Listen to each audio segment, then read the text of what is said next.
Hi, welcome to day 5 of our School Librarian Appreciation Group. I'm Carrie White from Library Learners and Librarians Teach. And I'm Colette J. from Mrs. J in the Library and Librarians Teach. Today, our special guest is joining us from Thorndike Press with some great information about how Thorndike can help support school librarians. Our guest, Rich Dupre, is a strategic account manager with Thorndike Press. He helps learners improve their lives and achieve their dreams through education. And thanks for joining us today, Rich. Well, thank y'all. I appreciate y'all having me on. I'm excited to be here, headed into the Labor Day weekend, the long weekend for all of us. So I'm sure everybody's in a good mood today. So glad to be here. I'm very flattered to be a part of this. Oh, thank you. Well, thanks. We'd love to hear from you, kind of an overview of how large print books can help our students. Well, sure thing. There's just so many different aspects that when you start using large print and thinking about large print and what it can do. Initially when we start talking about large print, or when I talk to people about large print, librarians or educators, the first thing that comes to mind is visually impaired students or visually challenged people. And that's correct. Initially when large print was, the genesis of it all started in the public libraries to service the elderly. And it still does, visually challenged readers that just needed a font that was a little bit larger. So that's where it started. But here in the last few years, it's become more and more of a staple within the K-12 market and the youth readers. We found that the larger font, what it does, it's a pretty simple concept, really. The larger font helps with decoding. And when you can get that decoding to improve, everything just falls into place after that. We get better comprehension, we get better fluency, we end up just with better readers, and it really helps those students along with the ones that are visually impaired. So it's pretty exciting. It's a very simple kind of low-tech solution, but it is so awesome to have in your space. That's yes. Awesome. We were talking ahead of time, both Colette and I were talking about how the only large print books we had in our collection were just ones that we had ordered by accident, but now we're learning more about how we need to be more purposeful about adding those large print books to our collection. Yeah, that really, that's sometimes the first question I have for librarians or educators when I see them, especially librarians. I'll say, hey, do you have any large print or use any large print right now? And they'll say, yeah, I think I have one or two, and I think I bought them by accident. And I'm like, oh, okay. So we kind of go on and we start talking a little more really about what it can do, because they, I think a lot of times they just get the large print and they just kind of put it in their collection and leave it alone, and it doesn't get the airtime that maybe some of the other books get. But interesting story about large print from one of a librarian. She was in Mansfield, and in fact, is my screen sharing there, or do you? Oh, I can do that for you. Hang on a second.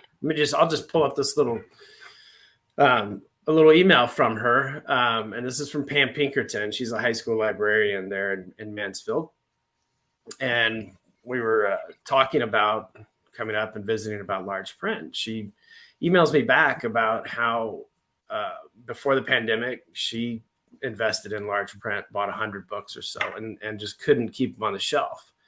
And what ended up happening in one instance was she had a reader that was coming in that wanted to check out The Hate You Give. And she goes over to the shelf, the student does, and sees the standard print, or what they're starting to call small print version of it. It is. There's regular print, which is large, and then there's small print, right?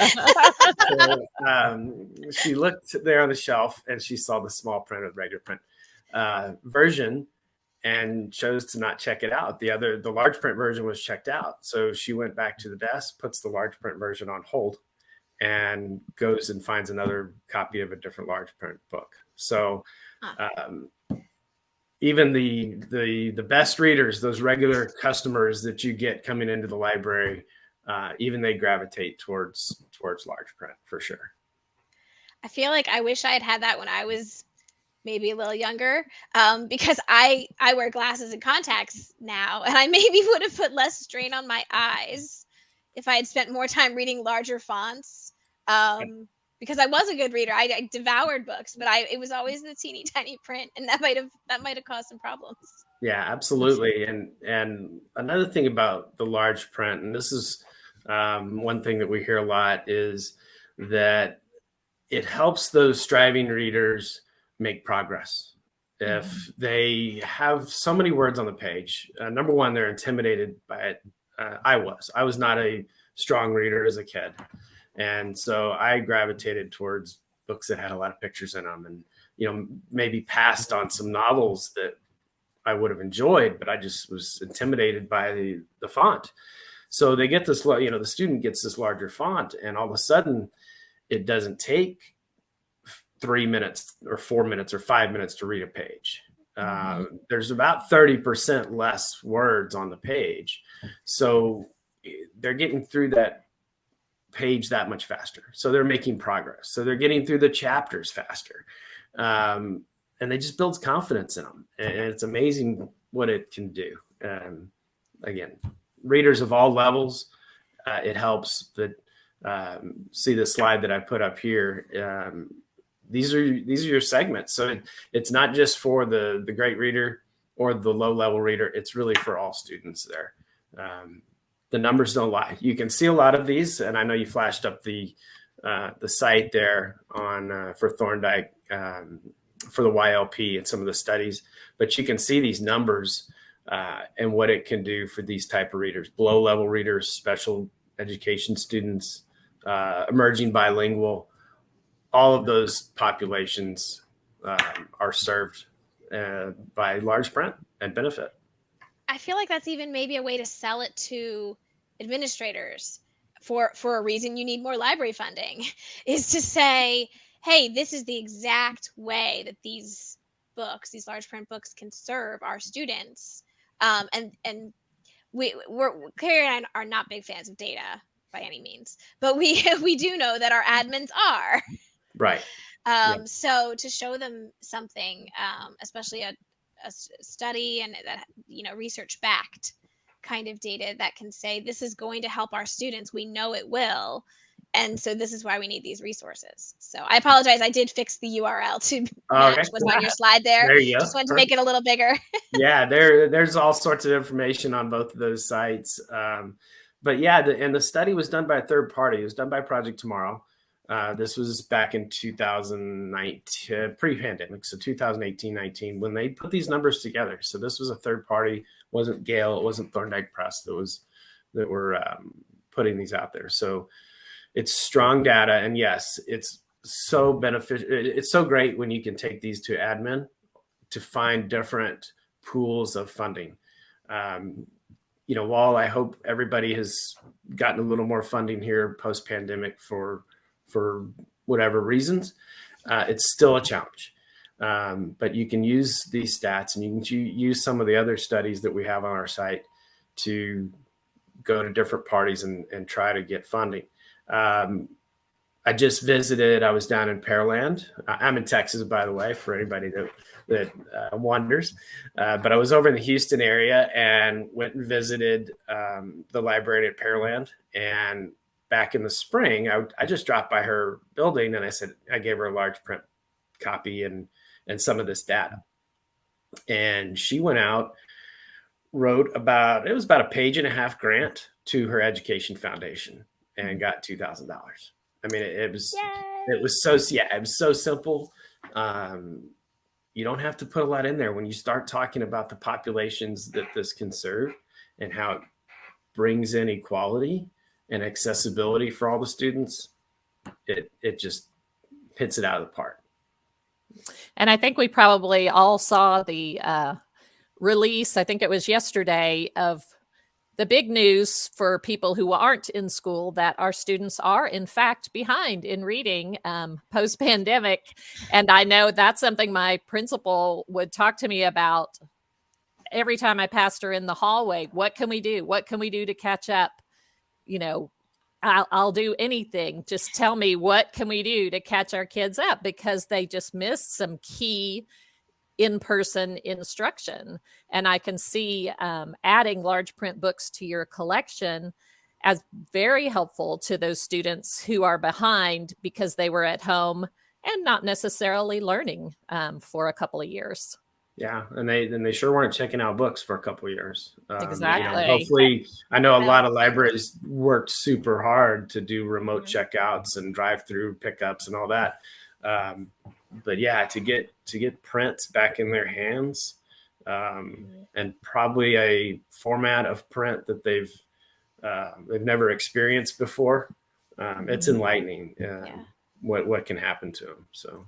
Yeah, I think that was so disjointed. It really depended on, even within districts, it depended on your school, whether you could do remote checkouts. And so, I think a lot of librarians are like trying to put that out of their minds, is like, boy, that was a rough time to try to do remote checkouts and in person. So one other thing I'd like to kind of point out or explain about large print, we've talked about serving a different population here, a striving reader or a student that's not reading on level. What's great about the large print books is they look the same too. They, if anything, the first thing people say, they're like, "Oh, I can't get large print. It's not going to fit on my shelf." And I'm like, "Oh, no. Goodness." We're like, no, we're good. Really? We're okay. So, here's you can see the slide there, but here's also large print and standard print version of the same book. These are exactly the same size book. And there's nowhere on the outside does it say large print. So we also keep that out of the equation as far as, oh, you couldn't read a regular print book, you have to read a large print book. No, right. They look exactly the same. So it's just something that can subtly fit in to the mix there. And again, the students will start gravitating towards them once they get exposed to them, for sure. Yeah. What are you finding are some best practices for using the large print books? I noticed in the letter she shelved them among the regular books. Is that typically the best? It is. And I'm initially I thought, oh gosh, they're going to put large print in its own little section. But again, we don't want to make it any different. We don't want to make it put a stigma on it, right? Mm-hmm. So probably 95% of the schools that I work with interfile it. They shelve it right along with the regular print. In your circulation system, in your OPAC, you can tag. The MARC record is going to come with a denotion that it's large print, so you can find them that way. Okay, so that certainly can be done with our large print. Do that. Our large print as well. There's going to be a summary on the back of the page, so you can, if you do see it, these are the only versions that'll have that nice bold summary, which I love too. I think that's just a great part of the book, and these are fantastically quality library bound books. But it has that summary on the back, and then just a little thing that says Gale right there. That's really the only way you can tell that it's large print. But interfiling, that's generally been the best. Even if a library is genrefied, they still will be interfiled within that genre. I feel like if you wanted to mark it in some way, you could either mark it like for me personally, I would put it on a list. I would say, like, if this is what you're looking for, here's a list. It does. I know that always requires maintenance. My lists were always out of date, but I kind of like that idea of, like, it's just a fiction book. It's no different than, the only difference is the font size, and making it so that I always try to think too, where is a student going to look for this book? More often that came up with nonfiction when I was, getting a little loose with Dewey. But I feel like getting loose with Dewey. I like that. Well, yeah, I'm very, lackadaisical with Dewey, but because I do try to think of where would a student look for this, and are they going to specifically look in a large print section? They might not even know that section exists. So then I feel like it makes so much more sense, like you said, of just interfiling them to make them more findable for students and make it easier for them to discover those. Yeah. And I know that the public libraries, they do have large print sections, but again, it's a different clientele that we're working with there. So in the K-12 space, I think the consensus has been interfile. Now that doesn't mean we can't promote them, and we do have some materials on Gale.com, Thorndike, little things that you can print out and say, hey, here is large print, and here's some things that you could do, just like in any library, to promote whatever format you're using or wanting to promote. So I feel like that would be a great book display. I feel like around like September, October, to be like, hey, if I haven't grabbed you yet, right, as a reader, maybe this is a different way for us to grab you and to display them for a little while. So how would someone order, or how would someone get started if they decided, okay, I want to add large print to my collection? How do they get started on that? Yeah, it's a great question. What we do, obviously, Gale and Gale Thorndike is its own entity, right? We can certainly come in and order directly from our site that y'all put up there a little bit before. That is our e-commerce. We can ship the books and process them and do everything to them that you'd like. But we also work with all the major wholesalers in the market. So whether it's Follett or Mackin or Permabound or Bound to Stay Bound, all of these wholesalers, jobbers will carry large print, and it's pretty easy to find on their sites as well. Generally, a keyword search of large print or publisher search of Thorndike is going to pull those up. Something else we've done, and for this back to school season, is we've put together some collections that are designed for those libraries that haven't tried large print or don't have any. That's the other question. Where do I start? Right. So we've put together collections of 20 books. Age appropriate. We have a teen collection, a tween collection, and then an elementary collection. The elementary and the tweens are very similar. We just switched out maybe 4 or 5 titles, that may or may not work for the different age levels. So that's a really simple way to go in and get started with large print. So we've got those for the fall. We're going to do another one in the spring, our Spring Forward collection. Those will drop in January and be ready to ship February 1st for that end of year funding that you're, kind of trying to. You never know. Sometimes it's a surprise. Yeah. But again, both of those are really easy ways to get started. And again, going back to grant writing, just boom, here it is. They're all popular titles, front listed titles, things that are, newer copyrights. Great list. So those can be found on our sites as well as all the other jobbers' sites as well.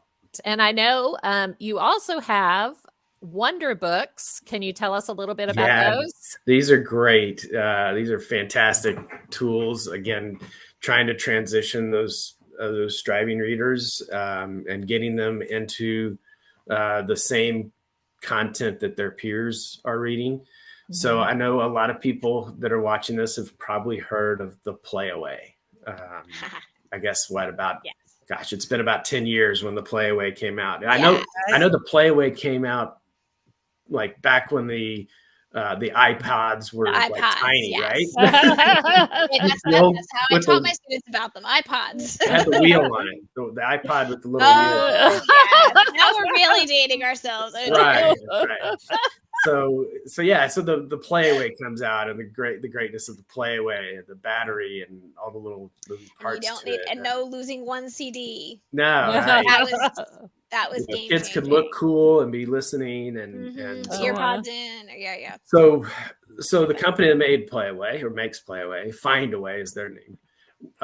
Thorndike has partnered with them to actually pull the audio and the book together. Okay, so wish I had one here, but I'm going to use this as kind of a sample. What they've done is put the actual player on the inside of the book, and it's a narrated playback, just like you would have on the Playaway, but it matches up to the large print title. So now you've got this student that really is needing a little extra help, and they can listen to it and still be flipping through the book along with it, all in one piece.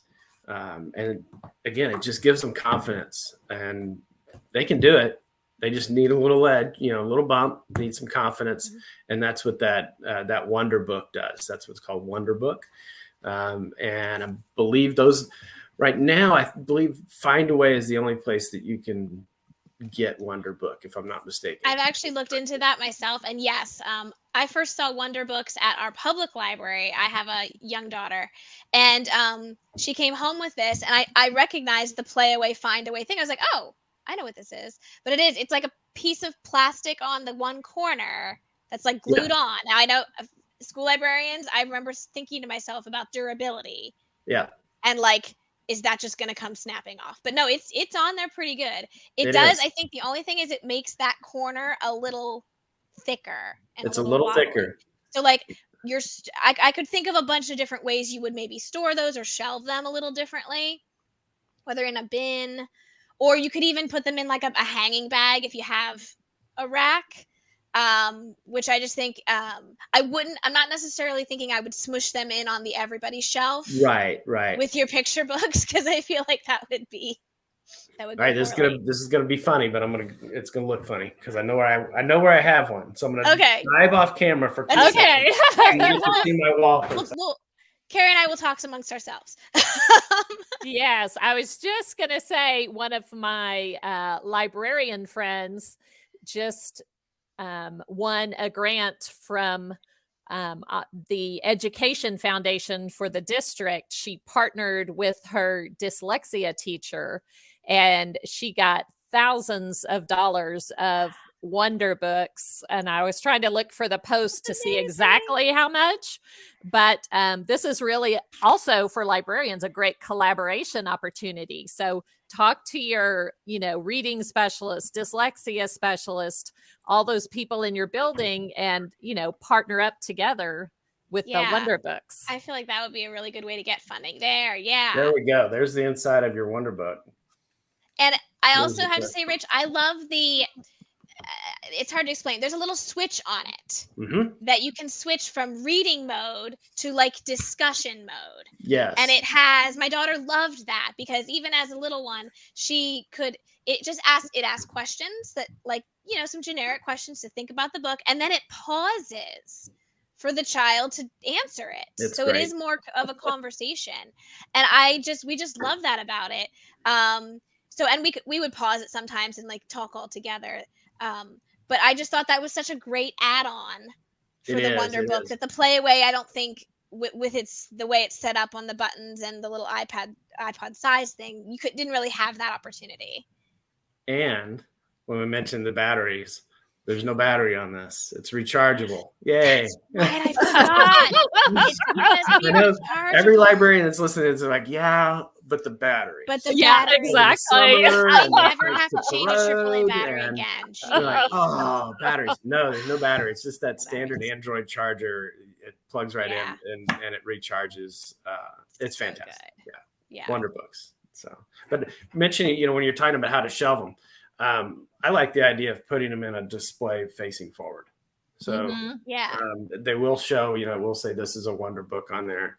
And then you're not having. But it's shiny gold. I feel like that's a selling point. Yes. Like a kid's going to be like, oh, this one has shiny things. And they'll just grab it, even if they don't know what it is. Yeah, for sure.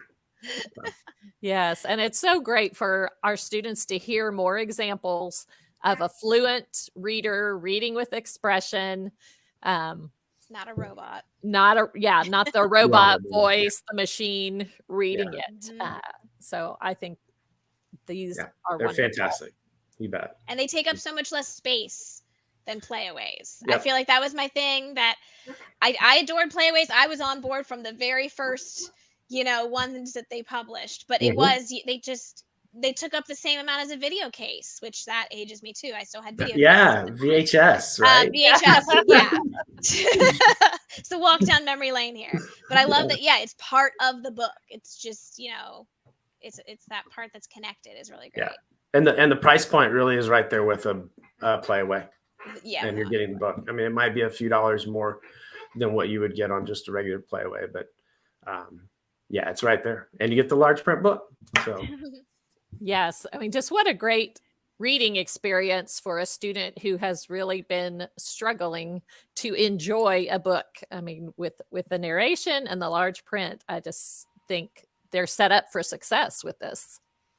They are, for sure. I like too, Rich, that you call them striving readers. Yes. I caught that a couple times too. Like I often say struggling readers too, but I say it in a positive mindset, but that might not be positive to them.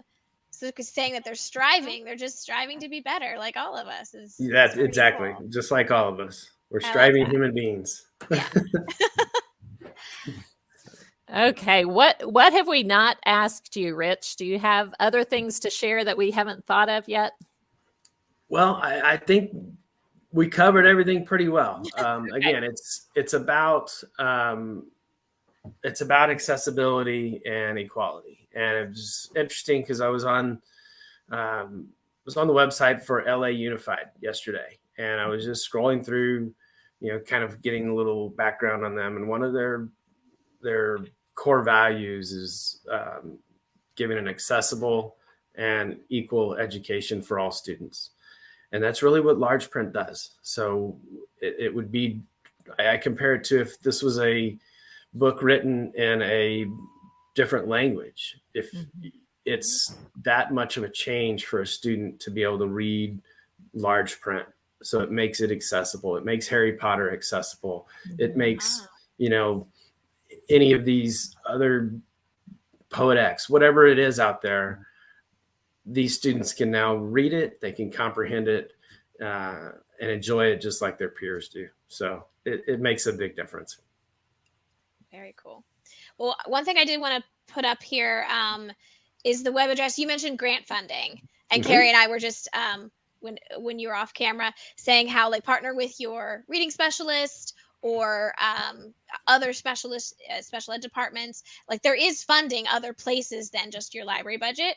And so Rich had shared with us before we started that there is a resource page here, and the last three letters there are YLP, to find resources on what grants are available and how to get some funding, some additional funding, so that it's not supplanting other parts of your budget. Yep. We hope. For sure. Exactly. Well, thanks for joining us today, librarian friends. And Carrie, Colette, thank you for having me on. Happy Friday, everybody. Enjoy your weekend. Enjoy some large print when you get it too. Yes. Awesome. Yes. Thank you so much to Thorndike for donating. And thank you to everyone for joining us today. Thank you, Rich, for your time. Thank y'all. Bye. Bye.